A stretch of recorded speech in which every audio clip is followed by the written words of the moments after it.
এই চোরদের আওয়ামী লীগ ছাড়া কেউ সাইজ করতে পারবেন না। আপনারা একা একা পারবেন না। এই বাটপারদের, এই রাজাকারদের বিরুদ্ধে বিএনপি একা একা পারবে না। আওয়ামী লীগের দরকার আছে, বুঝছেন? তাছাড়া এই দেশ আর দেশ থাকবে না, রাজাকারদের হাতে চলে যাবে। ব্যারিস্টার সুমন ভাইয়ের জামিন চাওয়াতে অনেক বিএনপি নেতারা আমার উপর মন খারাপ করছেন, নেতাকর্মী পর্যায় থেকেও আমাকে প্রতিক্রিয়া জানাইছেন। তো আপনাদেরকে একটা জিজ্ঞাসা করি যে ব্যারিস্টার সুমন কি এই নাহিদ, হাসনাত, সার্জিস এদের মতো ত্রাণ চোর ছিল? জাস্ট জিজ্ঞাসা করছি। নাকি বন্যায় নিজেকে উজাড়ভাবে বিলিয়ে দিয়েছিল? অন্তত ব্যারিস্টার সুমন এদের মতো ত্রাণ চোর ছিল না।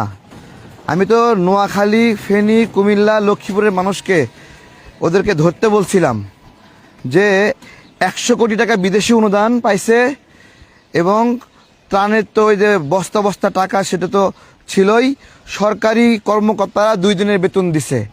এই মিলায়ে ত্রাণের টাকাটা নোয়াখালী, কুমিল্লা, ফেনী, লক্ষ্মীপুর এই এলাকার মানুষ সেই টাকার কোনো পরিমাণ ভাগ পাইছে কিনা?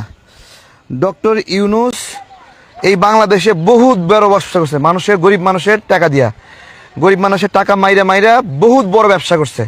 কোনোদিন কোনো ঘূর্ণিঝড়, দুর্যোগ, বন্যা, কোনো বিপদে এই দেশের কোনো কাজে কোনোদিন লাগছে কেউ যদি দেখাতে পারে তাহলে আমি রাজনীতি ছেড়ে দেব।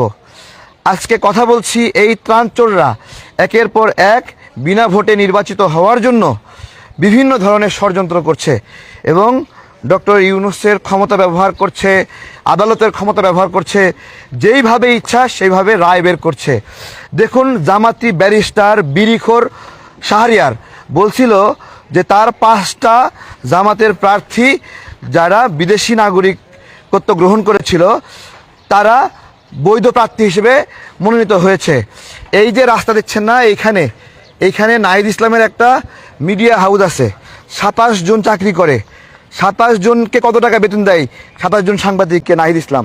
এখানে সে একটা মিডিয়া হাউস পালে, এই যে রাস্তার মাথায় এখানে আমি যেখানে দাঁড়ায় আছি, 27টে, আমার কথা, নাহিদ কি হলফনামায় লেখছে তার একটা মিডিয়া হাউস আছে, সেটা 27 জন কর্মচারী পালে। সংবাদপত্র খুলে বসছে নাহিদ ইসলাম, কোথাও কোনো হলফনামায় দিছে? কেউ কি আপনারা জানেন? এই যে যেখানে দাঁড়ায় আছি না, এইখানে ওর মিডিয়া হাউস, এইখানেই কি লিখছে? তারপরে ওর বাপে, এই যে আফতাবনগরের ভিতরে আছি, এখানে যত নতুন নতুন বিল্ডিং হচ্ছে, সব নতুন নতুন বিল্ডিংয়ে জোর জবরদস্ত করে চাঁদাবাজি করছে, অতিরিক্ত দামে ইট সাপ্লাই দিছে, বালি সাপ্লাই দিছে। কোনোদিন কেউ জানেন বাপে ছিল কি, এখন কি হয়ে গেছে?